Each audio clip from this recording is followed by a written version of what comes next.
How dare the White House take a corporation like this, saturated with criminality, and then somehow put them in charge of the White House Jobs Council? You've got to be kidding. Which side are you on? Which side are you on? 30,000 machinists at Boeing in the Pacific Northwest are on strike right now. Just a very quick recap of the conditions of the strike. It was something like the union secured a tentative agreement that raised wages by something like 30% over 3 or 4 years, but took away annual bonuses such that ultimately the raises were not really that much over the term of the contract.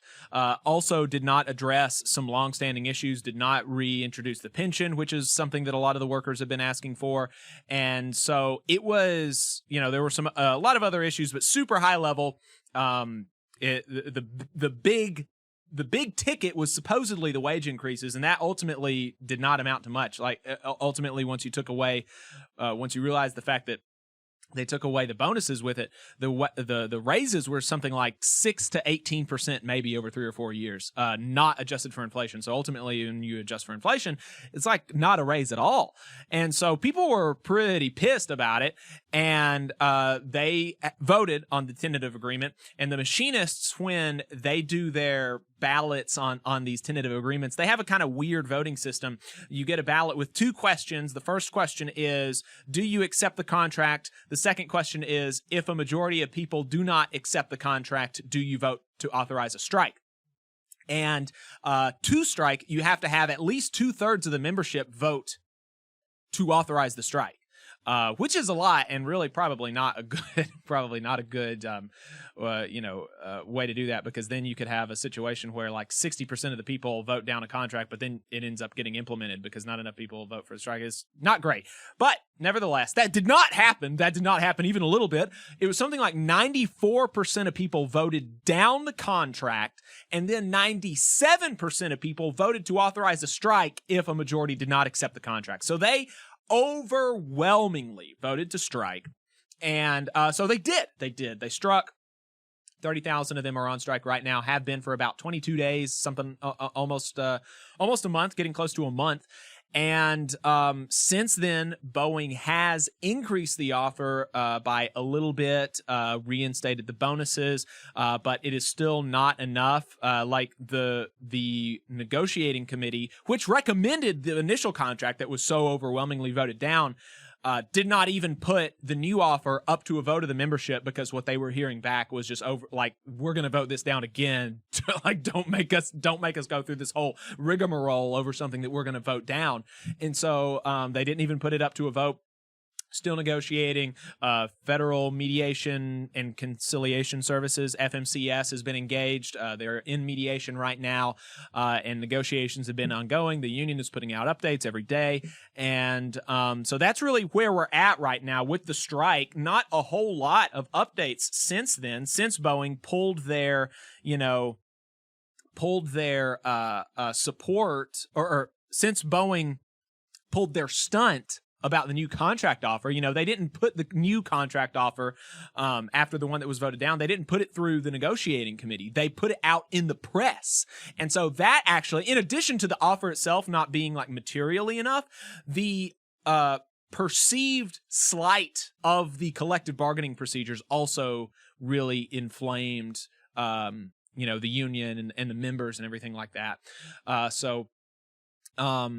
Another update that I saw last week that was really, really cool, we talked to the engineers union a couple of weeks ago about how they were supporting the strike, how they're instructing their members to not do machinist work, how they refused Boeing's request to lay people off in spite of their layoff protections in the contract, which was a very funny request for Boeing to make, but the engineers union did not accept it.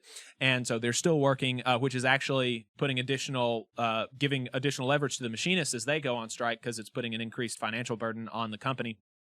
And the engineers union, Adam, get this, has committed to donating, the local union has committed to donating $99,000 over the next 3 months. Wow. To their strike fund. That's big. Yeah, it's like $12,500 or something every 2 weeks for the next 3 months. And so, yeah, I mean, a really, really big donation from a local union. So I want to give them kudos. Really exciting stuff.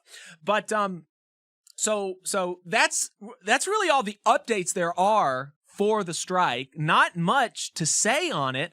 So I wanted to kind of take a step back and talk about the context for this, right? Because this is happening in a context of the American capitalist system that has continued to degrade the American worker over the last, 50 years.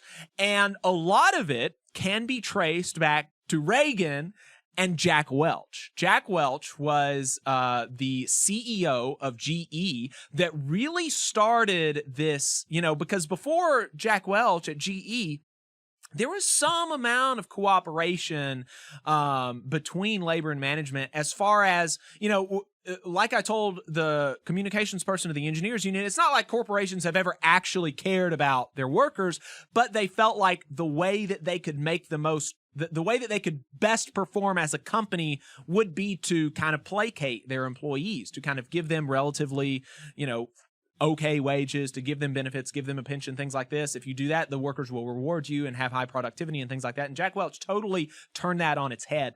And his management style has proliferated throughout the American economy.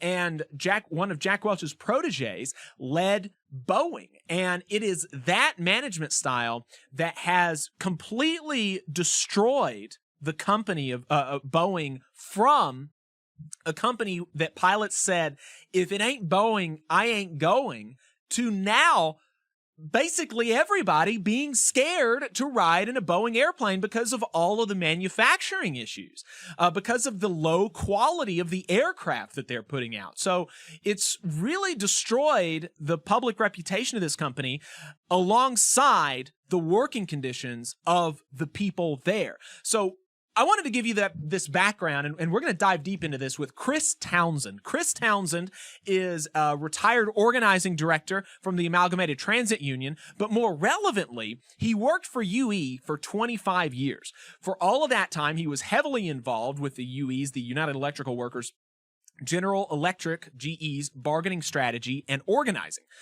When he became the political director in 1992, he was appointed to the UE-GE National Bargaining Committee, and he remained there until he retired in 2013.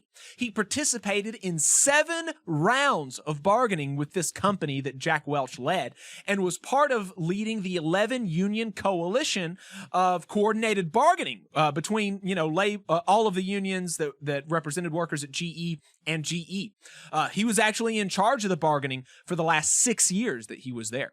In that role, he dealt with David Calhoun multiple times, both in the transportation division and in New York at national negotiations. Calhoun is the guy who left GE for Boeing and has done so much damage. So he has really had a front row seat to the context of this. He's the perfect guy to talk to, so really excited to talk to Chris Townsend. Chris Townsend, welcome back to the show.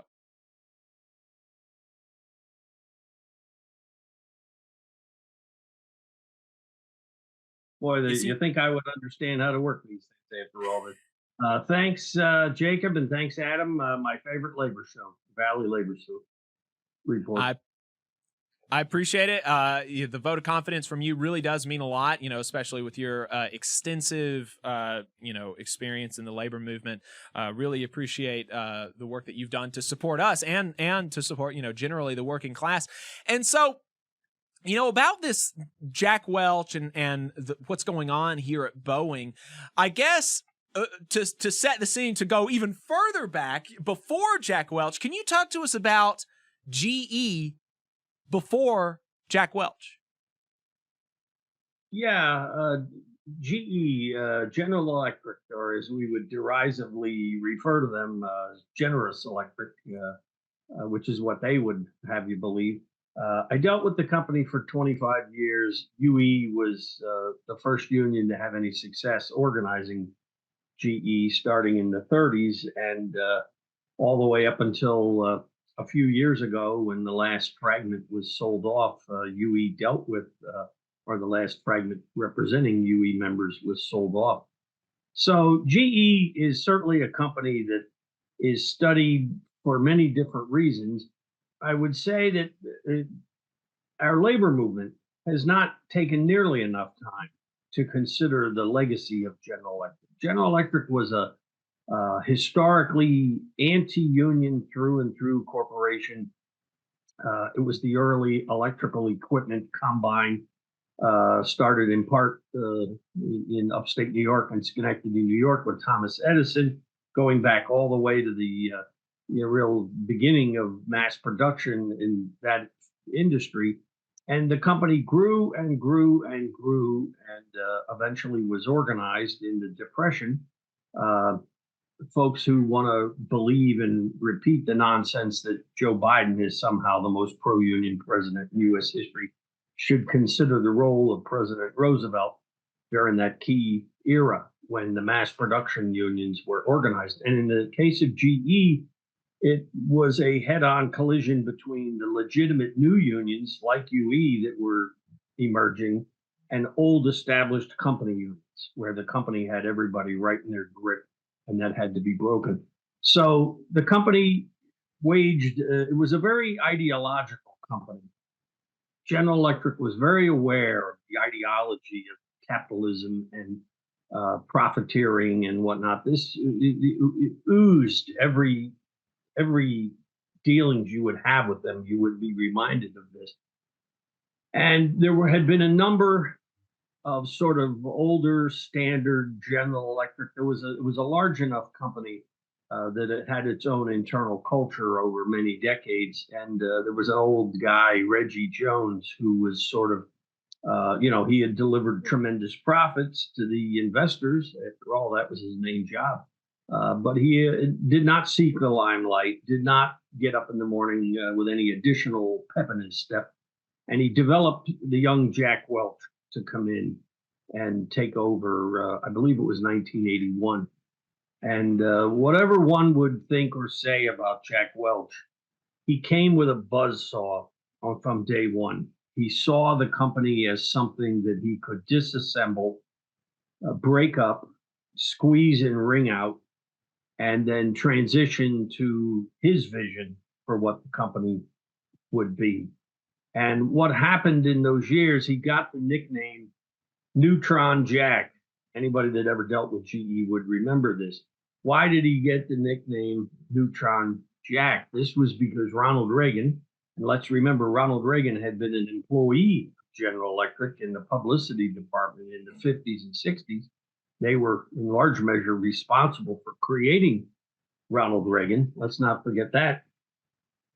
But Welch took on that Neutron Jack moniker because Reagan had put together what was known as the neutron bomb. This was the atomic bomb that would explode, and it would not kill people so much with the explosion. It would kill people with neutron particles, highly charged neutron particles, and it would kill people without as much destruction to the property. So this is exactly what Welch went to work to do. He had a mantra that he used: fix, close, or sell. In other words, attacking the very core of the company, abandoning any desire to continue to stick with those products that people, had seen them make probably trillions of dollars in profits over the decades, which was lighting and electrical manufacturing products of all manner, related to the electrical industry. So Welch embraced on this very brazen anti-worker, anti-community type program, super profits being his goal. And I know in our dealings with GE through UE, the United Electrical Workers, one of the many abominations that the company gave us was the pollution of the Hudson River with PCBs. They also polluted a number of other rivers, I believe the Connecticut River from the Pittsfield plant and whatnot. Now, this was PCBs are deadly. Jack Welch used to refer to them as something you could put on your breakfast cereal, not to be worried about them. Well, everyone was worried about them, and they were forced to clean them up. But during that battle that UE had, UE represented the plant in Hudson Falls and Fort Edward, New York, that had actually been the source of the pollution. It was stated to UE forthright, right up front, that GE's goal, if they had their if they had a magic wand, they would put all of their manufacturing plants on a barge, and they would push that barge around from port to port to port all over Earth, always seeking the lowest price for labor to work in their mills. Now, whatever you can say about GE, they didn't mince any words. They told you straight up, we're not interested in staying here in the United States.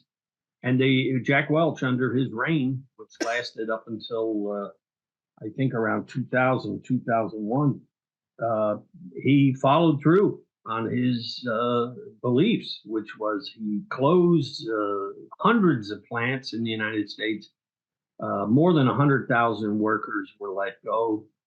And that's what people remember seeing, that carnage that went on out there. But one of the things I wanted to remind folks of is that there was much more to it than that, and there was much more residual toxic legacy from that. What Welch really set out to do, and what he did accomplish, was in his head-on assault on his own employees and just smashing up what had been very profitable businesses. He transitioned the company into something that we had not seen in the United States. He essentially transformed General Electric into a bank. That by the time he retired, the bank was essentially being supported and capitalized by the remaining manufacturing parts of the company. So think of this. It's a manufacturing company. This wild man gains control, begins to absolutely just devour and smash up the productive part of the plant, sending those plants all over the world, following through on his adage about the barge, always bringing back the products to sell them here primarily. And then he also took that capital, rather than reinvesting it in manufacturing, he took that and put it into every imaginable type of financial instrument, banking, finance. They used to call it GE finance, and put it into real estate, and put it into, speculation of all sizes and shapes. And this is ultimately what destroyed the company. When the 2008-2009 blow up happened, people may not remember this. GE was considered a too big to fail bank. And one of the things I'll say, Jacob, through any discussion of GE, every single solitary destructive move, illegal move, unethical move that General Electric Company made during that period was not only known to the federal government and known to the politicians, it was sanctioned, and in many cases it was applauded. Because, of course, this was magic. All the big investors who had put their money in were reaping enormous, enormous profits from this process. But it's a process that you can only go through once. And, when this discussion came up about the relationship of Jack Welch's legacy to Boeing, you had already mentioned, Jacob, that David Calhoun played a key role in Boeing. Let's visit David Calhoun for a little bit. Came up in GE, was one of the most loyal lieutenants of Jack Welch. He was a rising star in the company. He was viewed as somebody that someday might actually replace him. And he migrated through General Electric, taking in all their ideology, all their practices, all their beliefs, and all their, knowledge about how to do this when you take over a company. He transitioned first to the Nielsen company. Nielsen, as in the folks who do the TV ratings, they do a lot of other.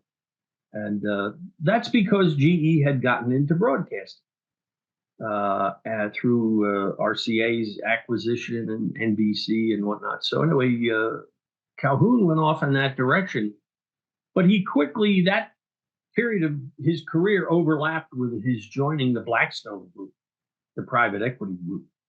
And that begins really the connective tissue to the Boeing discussion, because that's where Calhoun became the particularly rancid and toxic combination of not only a Jack Welch devotee in terms of his absolute hatred of the workforce here in the United States and his desire to get rid of it as quickly as possible by any means necessary.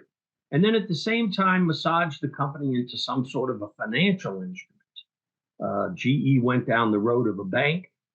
Calhoun was trained in terms of the private equity model, which in some ways is even more destructive. And, the rest is history. Now, I wanted to just get on the record for listeners. Calhoun has departed Boeing under a huge cloud. Perhaps we'll get into it, some of what was there. But the chief financial officer of Boeing today, Brian West, is also likewise another devotee that came from General Electric. Now, he doesn't have the name recognition and you don't hear about him very much, but let's get it on the record that the GE germ, destructive germ, is still alive and well in Boeing, despite the exit, or in spite of the exit of David Calhoun. So, right. And, while we're still, and we'll get into that, and while we're still talking about Jack Welch, it's worth underlining that my understanding is that these cuts that Jack Welch made, you mentioned that his motto was cut, fix, or sell off, or something like that, right? Close. Cut, fix, or close. And so what that means is that basically, not if a division of GE is unprofitable, we'll do one of these things. It's if it's not profitable enough, right? Because virtually all of the things that were ultimately cut or closed or quote unquote fixed from GE, they were all profitable. GE before Jack Welch was an incredibly profitable company, and they were able to do that while taking care of their workforce, to the extent that a corporation did and were forced to, by the union and kind of the material conditions of the time. But, they had pensions, they had healthcare, and all of these things since then, as they cut divisions, as they closed divisions and sold off manufacturing facilities, the ones that they had left, they have continued to chip away at everything that the workers won back then. But there was never a question until recently, ironically enough, about the profitability of GE, right? Well, it was more a question, Jacob, of the sustainability of GE. In other words, as these processes took their course, the profits were phenomenal. GE was the darling of Wall Street. It was the darling of all the politicians, both parties, Democrats and Republicans, would literally stampede to his feet to lick his boots, metaphorically, but they were supported by GE financially. And this ideology of this new, vibrant, thriving, capitalist, US-based company, this was like an intoxicant to these folks. And those of us that were out in the field dealing with the workers in the company and following and tracking the company, we saw a completely different picture. But of course, Republicans and Democrats don't customarily talk to labor union folks about what's really going on. And we also had a problem, which I think is likewise in a somewhat different form with Boeing, is that the company had reached an immune status. General Electric, when the history is truly written, GE was immune to regulation. It was immune to the laws of the land. It was incredibly corrupt. The criminality pervaded the company at all levels, but it was never seriously recognized because, of course, it was what the management used to refer to as it was a money machine. Nobody wants to interrupt the money machine. And in terms of the role of the unions, you know, the 1969 national strike against GE, the multi-union strike against GE, chastened the company somewhat. It actually probably played a role in the evolution of their thinking. And it was they were defeated. The General Electric Company was soundly and roundly defeated in the 1969 strike. All of the different things that the company had hoped to achieve by forcing that multi-union strike. It was over 150,000 workers in the United States and Canada that struck during that strike. And again, it was a bitter pill for the company to swallow. But coming out of that, what they pretty much decided to do was rather than have, you know, all out war with the unions, they were going to shift investment priorities and whatnot and essentially exit the union industries. But that quickly became exiting manufacturing generally, because let's recall, by the time I came along in the 1980s, the bulk of the company was already unorganized. GE, there's no more fanatic anti-union company than General Electric. To the extent they maintained within their corporate structure an entire union avoidance department. It was a very perverse thing. They had an entire office in their headquarters known as union relations, with staff and resources to deal with the unions that they had to deal with, including UE. And then they had the union avoidance office. And we witnessed over those several decades, the size of the union avoidance office grew not only in size, but it became the primary determiner of labor relations as opposed to union relation. As the mindset changed, a mindset from tolerating the union at best to now actively liquidating the union. But it wasn't just a liquidation of the union. I think with you all in the U.S. South, there's hundreds of plants and GE facilities that were shuttered and closed in the U.S. South, and the bulk of them were unorganized. They were never unionized. So it really became a wagon rolling downhill, gaining momentum that was throwing off profits of a record basis. Nobody, and I want to make this clear, nobody in our federal government, nobody in the White House, both parties, Republicans and Democrats, nobody in our Securities and Exchange Commission, our Department of Justice, our Federal Trade Commission, nobody wanted to say, whoa, we better examine this. And I'll elaborate a little bit. Part of Jack Welch's magic, you'll see business writers talk about Six Sigma and motivation, and let's deal with quality issues. And he was a genius because he got involved in finance and all this. Well, let's get it on the record.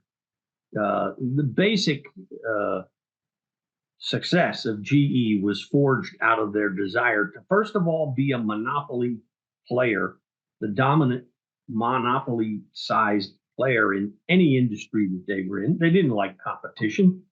They would either drive it out or buy it up or exit that business if they actually had competition.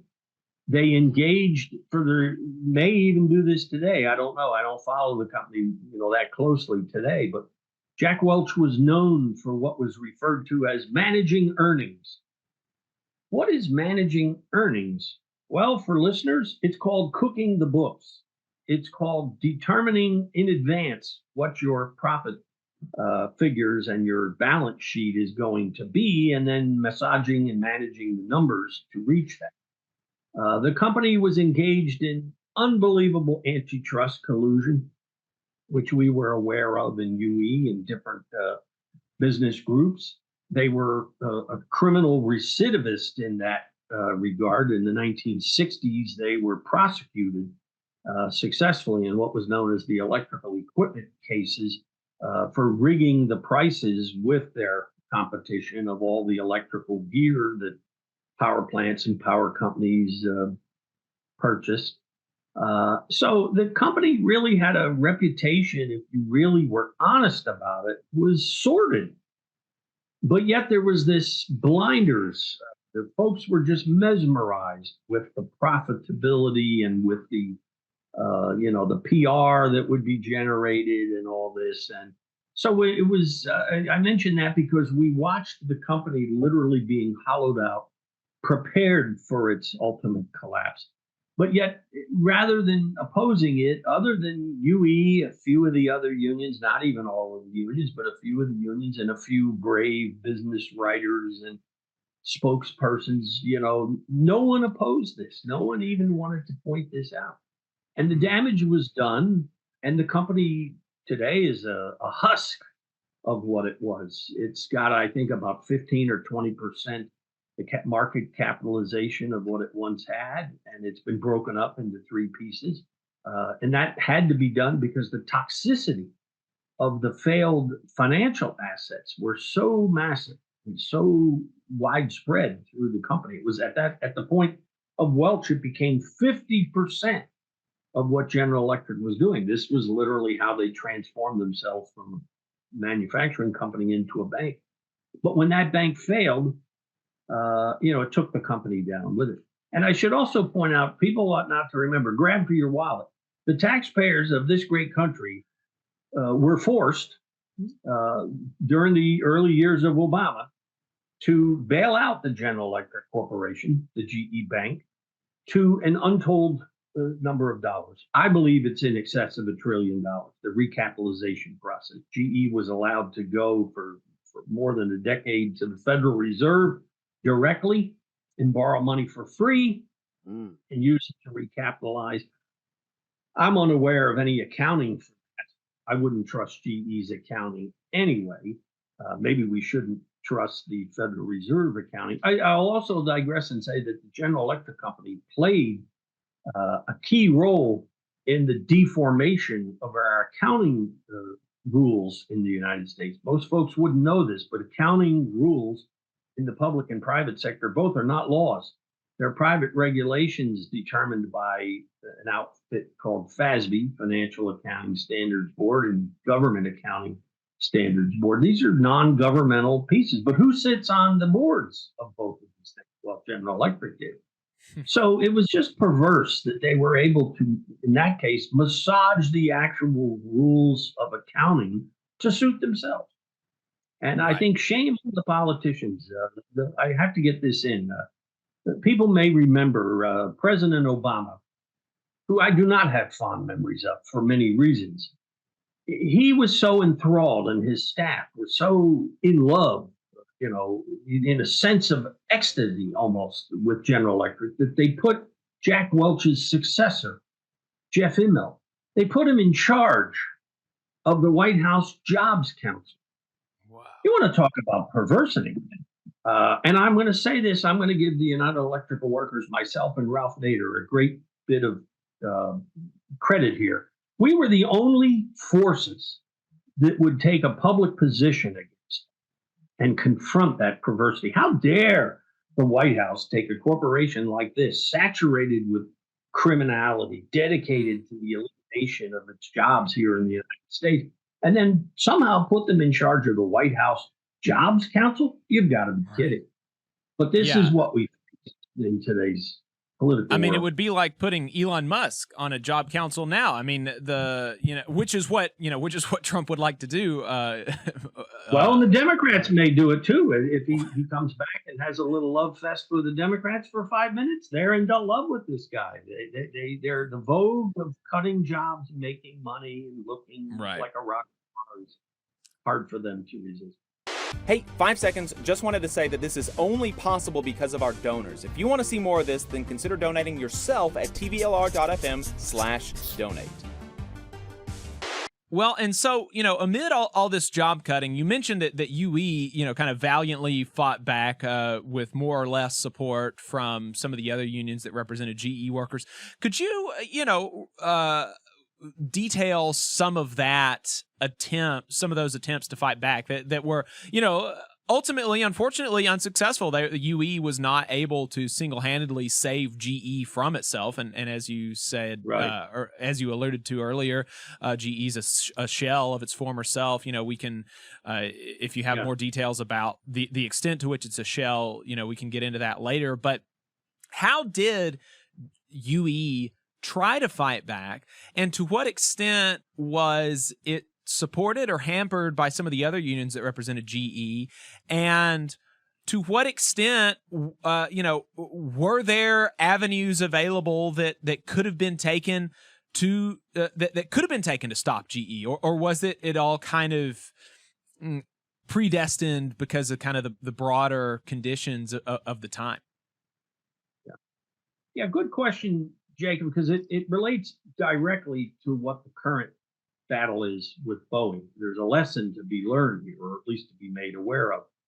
The United Electrical Workers led for several decades relentlessly an attempt to try to unify the different unions. Recall the many different unions had been brought onto the scene during the McCarthy period with the direct collaboration of the General Electric Company, all dedicated to the destruction of UE as a militant, union that the company certainly didn't want to deal with any more than it had to. So this coalition of unions presents itself. Now that's not the case with Boeing and the machinists and the engineers of the two unions primarily that deal with them.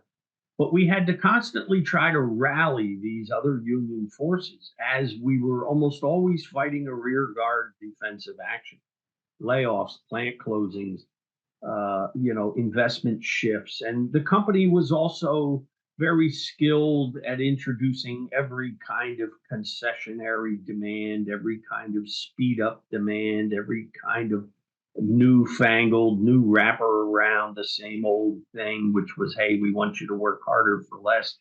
And it pervaded, the union negotiations. UE, to its great credit, stuck out as an unalterable foe of labor management cooperation in this context in concessions.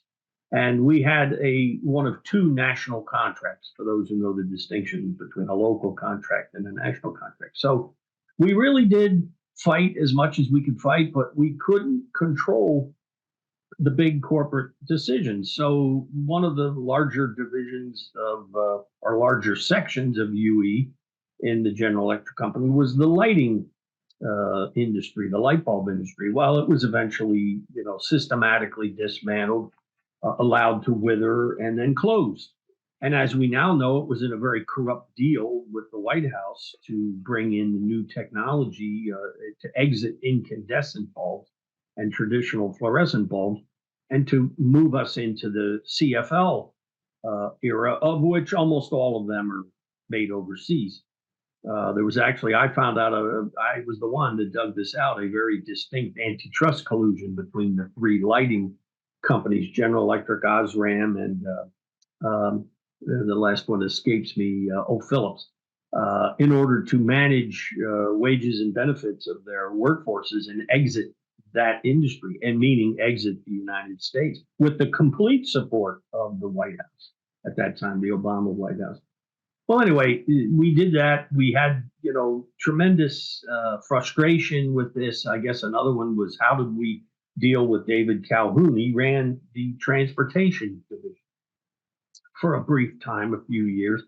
UE's largest local at that time in General Electric was Local 506, a real fighting local in Erie, Pennsylvania, that manufactures locomotives and, at least in the past, also manufactured related products. But what the unions, UE in particular, in my experience, but also the other unions, we were constantly playing catch up and responding to these bombs that were going off as the company had deliberately decided to devour itself. Now, a lot of folks, the simple-minded among us, would sit around and say, "Oh, this just doesn't make sense. Why aren't they reinvesting in the United States? Why are they doing this? Why are they being so mean to us?" Well, a child, that's the observations of a child. It was very clear what they were doing to anybody who's grown up and wanted to do a little homework. They were systematically milking out the manufacturing assets, disposing of them, selectively getting into new realms of employment, primarily financial, because it is so profitable, and then abandoning the communities and abandoning the mills, and the shareholders made out like bandits in all of this. And what really became apparent to us in UE by maybe 5 to 6 years into the reign of Jeffrey Immelt. Jeffrey Immelt took over immediately after Jack Welch when he bowed out. It was clear to us that the company was headed for a crash of some kind. We didn't know exactly how or when, but when we had the 2008, 2009 crash in the United States, it took the company right down. And today, it's hard to say this, but today the United Electrical Workers does not represent a single working General Electric member. There are some left who were sold off, somehow ended up working for somebody else, and the union still represents them. Several thousand there, but there's not much. And the destruction that this corporate style of management, this ideology, has wreaked on the country is epic. And I'll jag back to Boeing. I have one thing to say to the machinists and anyone else who wants to.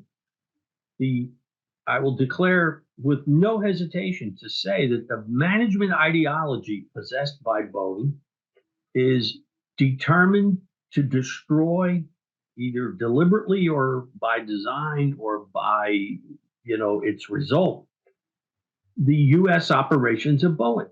And I know for a number of years we discussed in UE, this company needs to be taken over somehow by the federal government. This needs to be stopped. Some force needs to intercede because, of course, the shareholders are addicted to it. The media wouldn't report about it. The regulatory agency wouldn't investigate or prosecute it. For God's sakes, General Electric didn't even pay taxes. It had an 88,000-page IRS form, couldn't even be audited. It was so obfuscated and confused, GE just wasn't paying taxes to the federal government. In fact, it was receiving hundreds of millions of dollars every year and all kinds of corporate giveaways and whatnot, tax rebates and whatnot. So once it had reached that point, we knew that this was it. But look, in the United States, even today, to claim that a corporation like this has to be taken over, literally taken away from the people who are destroying it, seems like a fantastic notion. But the very existence of the Boeing Corporation is in great danger. And the machinists, in their furious bargaining and now striking against the company, see this. But this is the only thing that will stop this, because the shareholders love it. The shareholders are doing quite well in all of these situations. This is a well-executed plan. And, Boeing is different than General Electric in some key ways, but I don't think it's any different in this regard. As members of the flying public, we see this. How can this be? The quality is deteriorating. The schedule and the ability to produce these things it's because the company is never truly investigated and prosecuted for its crimes and for its regulatory violations. It's minimally harassed around the edges. Some scandals will come up, planes will crash, and people will be killed.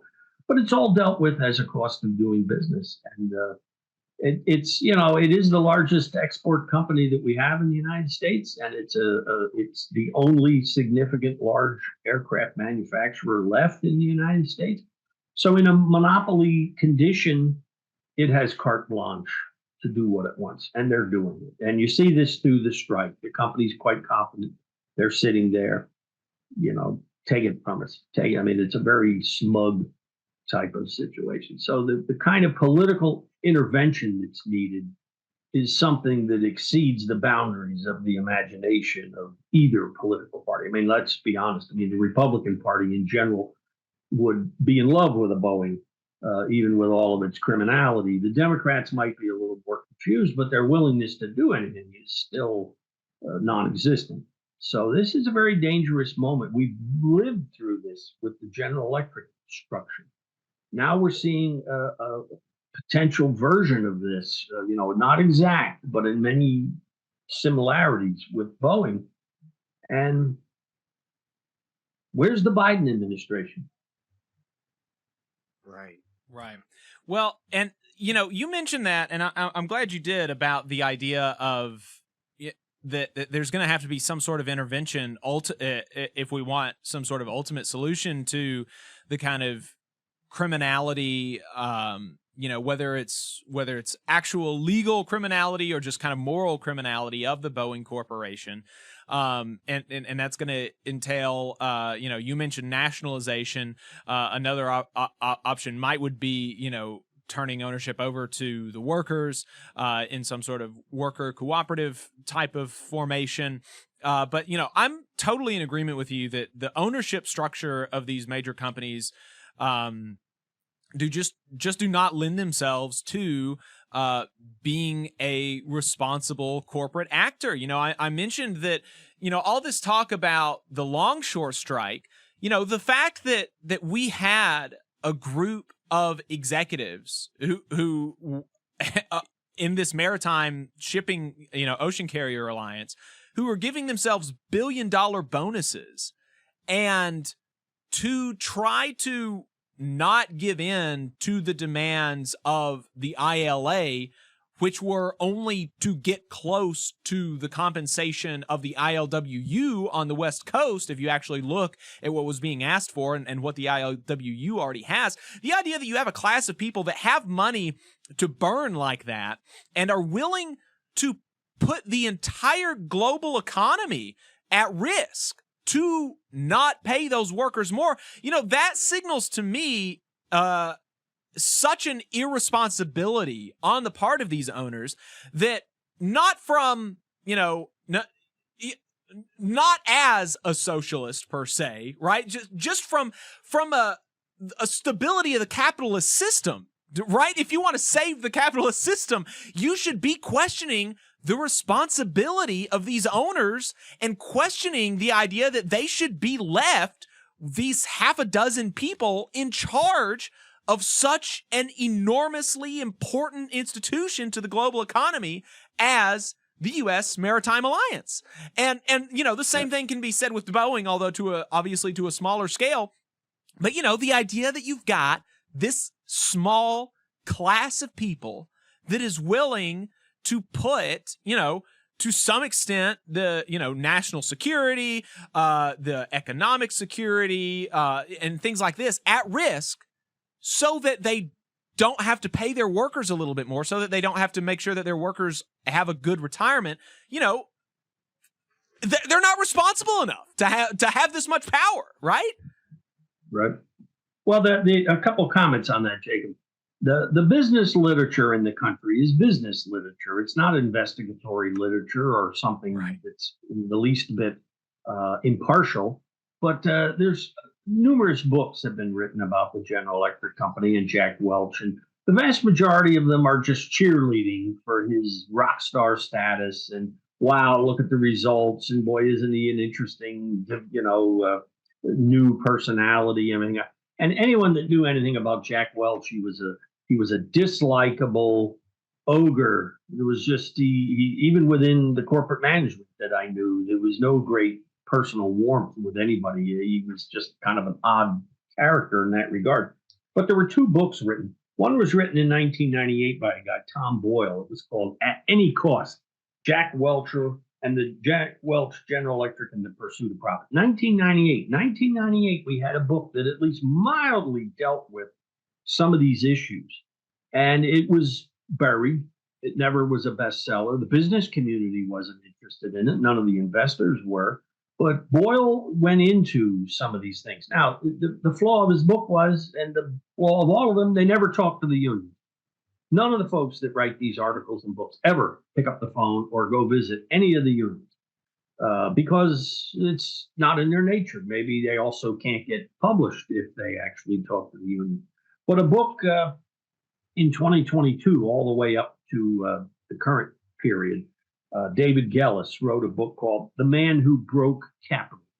The Man Who Broke Capitalism. This was sort of a post-debacle assessment of Jack Welch, and he was the man who broke capitalism. Well, for listeners, capitalism isn't broken. Capitalism works incredibly well. What's going on? What happened to General Electric was a pharaoh's fortune was squeezed out of that corporation. That's what the investors wanted. That's what they got.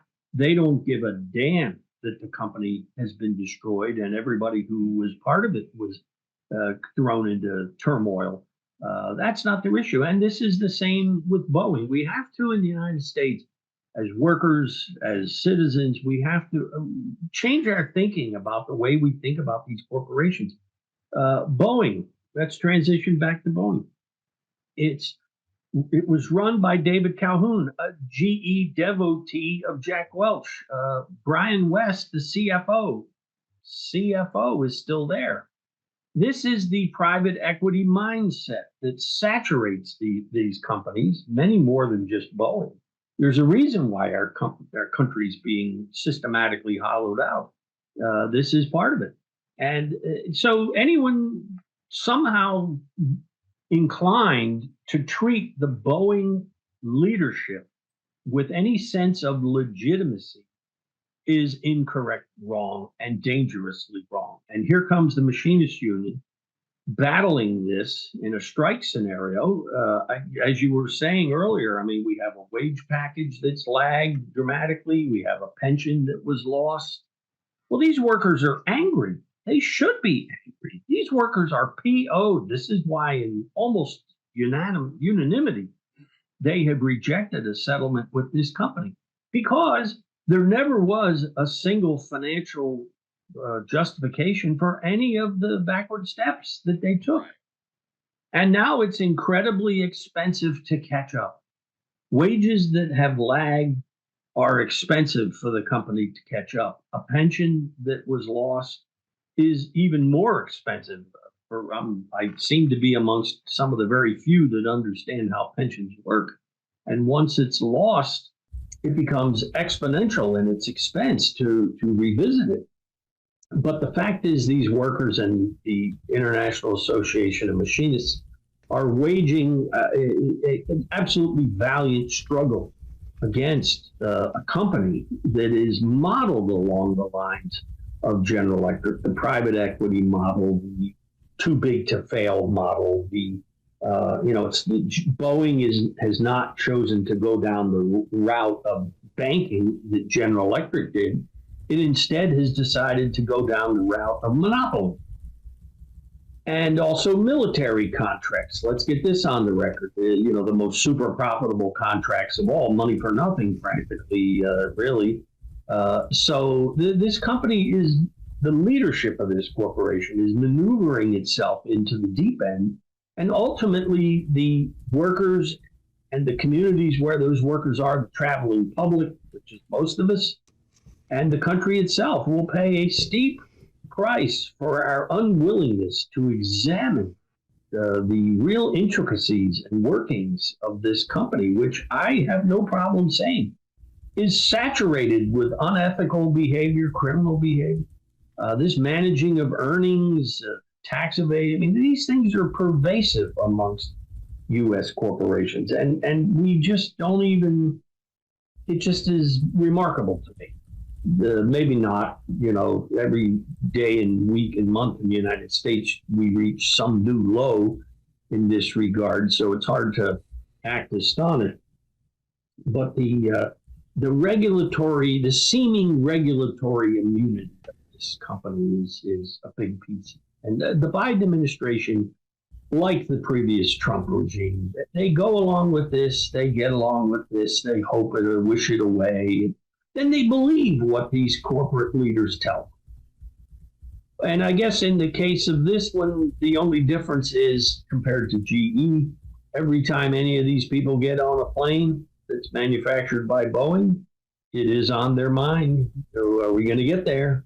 Am I going to live through this? So that's of a new type, and in any case, all support is owed to those workers in that corporation. They are up against a monster. a smiling monster, but a monster nonetheless, and a politically immune monster, but a monster nonetheless.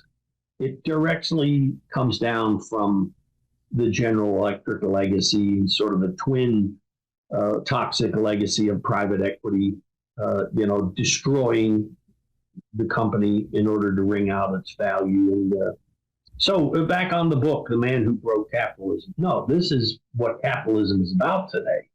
And it's going to remain that way until we challenge it. Right.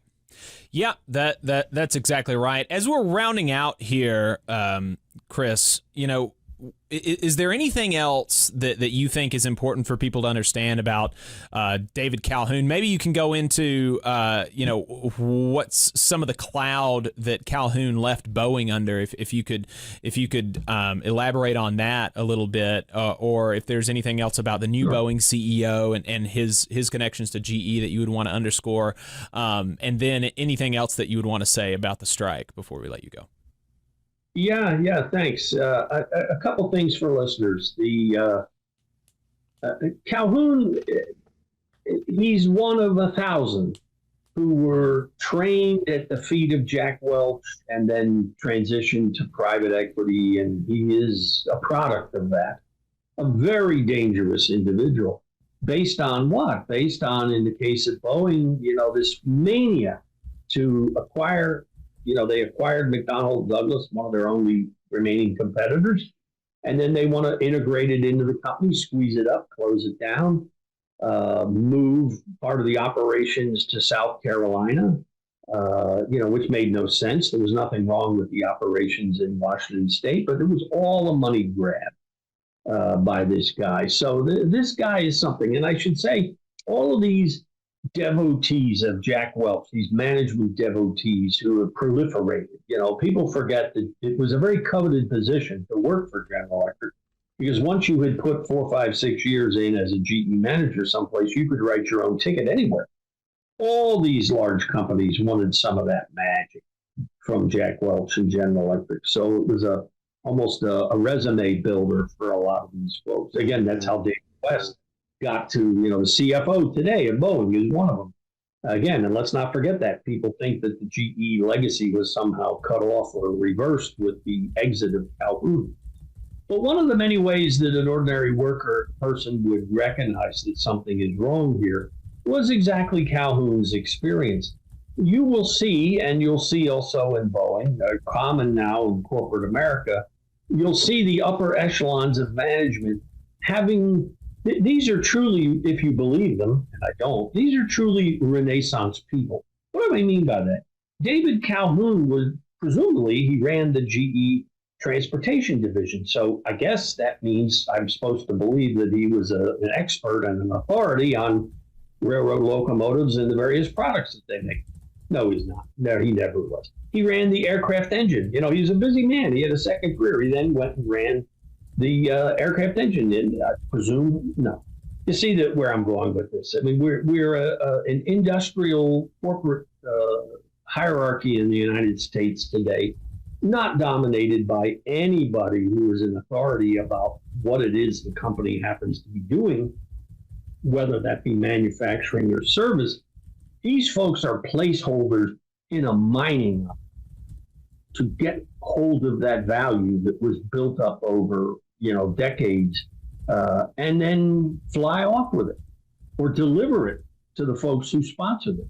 And this also explains how you find these CEOs and these higher level managers that go from one debacle to the next to the next. Well, they're not debacles. These are by design. These are very profitable debacles, profitable for the people who are walking away with it. So Calhoun is not even worth any greater examination. This guy is a disastrous force. He's now been pushed to the edge. He's not, I understand he's still actually there. He'll be there till the end of the year. Incredibly dangerous moment that we're in. He's out of the limelight doing what? Before he exits. And of course, Brian West is still there, the CFO. And I folks may think it's hyperbole. I don't. I think that this company is in grave danger from these forces who captured it and who control it. And the machinists are doing the very best that they can from their perch to push back against these things. And I think anybody listening, this is your safety at stake. As the Flying Club will do, as you see this company beginning to do bizarre things, and dangerous things, and reckless things, they don't think so because they've got even more money to parcel out to their shareholders. So this is one of those moments that you can't avoid thinking about, and we have to support the machinists. They deserve, substantial wage catch-up, and they deserve, those workers that lost the pension or never had it, they deserve a real pension. I don't care what it costs. It doesn't matter what it costs. What's the purpose of this corporation? What's its place in our economy and in our society? Because again, like I said, none of these things were lost because of any financial necessity. These are incredibly wealthy companies. So anyway, beware the legacy of the General Electric Company. Encourage folks to examine it. Examine Jack Welch. What you'll see, you will not like, but know that he is worshipped by the business community. He is worshipped by the political elites in both parties. That also is a real crisis for us here in the United States. Yep. Really appreciate your time, Chris. Your wealth of knowledge as always. Thank you. All right, folks. That's going to be it for us. That's going to be it for our conversation with Chris Townsend. We got a little bit longer to go, but yeah, really appreciated him taking the time, and obviously really appreciate the fight that the machinists are putting on and the support that the engineers over there at SPIA are giving them. Like I said, at the top, $99,000 donation. That's a really exciting amount of solidarity. The only thing that I would say as far as things that I wish I could see from the strike was more of, what Chris was talking about as far as an attempt to really coordinate in bargaining and, make more use of their leverage together. When I spoke to the engineer union's communications director, communications lead, he mentioned that aligning the contracts would be a very difficult thing, and it would, but and I didn't want to push him further, not really interested in doing that or making people uncomfortable, but it did seem like there was just it's just not that just wasn't a conversation that was happening, or how can we line up our contracts as unions at Boeing to exact the most leverage from the company as possible. And I think it's kind of interesting at this juncture that it seems like potentially the engineers not being on strike is giving the machinists more leverage than if they had been on strike, because Boeing was asking for a furlough of the machinists and the machinists refused, and so I don't know, maybe it's not as big a deal as I think it would be, but I just think about what Teamsters at UPS were able to win, what the UAW at the Big Three were able to win because of their nationally aligned contracts. And it seems like that should be one of the first things that you think of when you start thinking about systematically fighting back against this huge corporation and getting as much leverage on the side of the workers as you possibly can. And it just doesn't seem like at least that conversation is happening. Obviously, lots of commendable support for the machinists from the engineers union and some of the other unions and all of that stuff. So yeah, obviously not being too critical, but that's something that I'd be interested in knowing, I guess, why that's not more of a conversation than it is, maybe. But nevertheless, Teresa's either the wife of a striking machinist or is a striking machinist herself. I apologize for not remembering, but she says, I remember the first time SPIA actually went on strike. We were shocked. They become much more of a force over the last 10 to 15 years. That's really cool. I'm super glad to hear that. Kale says, don't forget Boeing owns the regulators and the government and also the union leaders. I don't know about the union leaders necessarily, but understand the concern. Kel says it is only the people in the union as the stopgap to all this, and that's absolutely true. The union members are the only ones that are going to be able to stop this. Well, I mean, I would argue more broadly, it's unions are really the only thing that can save us from Right. these destructive forces in our country, right? I mean, working people coming together, building our own institutions, building our own power through unions is, for my money and in my estimation, the best chance we have to save this country and to deal with this crisis, because this GE nonsense that Chris was talking about, it has spread throughout, and it is a symptom of a broader system, and it really is reflective of kind of the past 50 years of neoliberalism and this broader decline. We brought it up earlier. Wages have been relatively stagnant for 50 years. Productivity has skyrocketed, and unionism has declined significantly, but the concentration of wealth has increased significantly. And so if we are going to fight back against oligarchy, unions are how we're going to do it. Unions are human institutions, right? So they're not perfect, and neither are the leaders necessarily, because, again, they're human institutions. They're only going to be as good as the humans in them and the humans leading them, and it's tough and messy. Democracy is really tough and messy, but as democratic working class institutions, unions are uniquely positioned to help us, right? To help us fight back against this concentration of wealth and power that we're dealing with, that has no regard for our communities, our future, anything. You just saw a clip from the Valley Labor Report. We are live every Saturday morning from 9:30 a.m. till 12:30 p.m. And we pride ourselves on keeping all of our content free to everybody so that we can talk to as many working folks as possible. If you support the work that we're doing, you think that it's important, you think that it's good, then consider making a monthly contribution to the project, and you can do that on our website, tvlr.fm.